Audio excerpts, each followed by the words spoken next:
అందమైన రోజా పువ్వు కథ. ఒకప్పుడు ఒక చిన్న తోటలో చాలా రకాల పూలు ఉండేవి. జాస్మిన్, కనకాంబర, లిల్లీ, చామంతి, వాటి మధ్యలో ఒక అందమైన ఎర్రని రోజా పువ్వు ఉండేది. ఆ రోజా పువ్వు చాలా గర్వంగా ఉండేది. నేనే ఈ తోటలో అందమైన పువ్వు, నా అందానికి సరితూగేది ఎవరు అని ప్రతిరోజూ చెప్పేది. మిగతా పూలన్నీ నవ్వుతూ, అందం ఒక్కటే కాదు చెల్లి, సువాసన, వినయం కూడా ముఖ్యం అని చెప్పేవి. కాని రోజా వాటి మాటలను పట్టించుకోలేదు. ఒకరోజు బలమైన గాలి వీచింది. వర్షం వచ్చింది.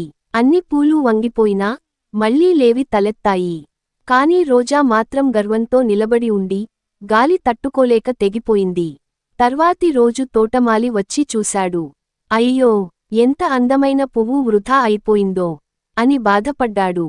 మిగతా పూలు మెల్లిగా చెప్పాయి, గర్వం ఎంత ఉన్నా, వినయం లేకపోతే అందం నిలవదు. ఆ రోజా పువ్వు కథ అందరికీ ఓ పాఠం చెప్పింది. అందం కంటే వినయం ముఖ్యము. సబ్స్క్రైబ్ చేయండి మరిన్ని మధురమైన కథల కోసం.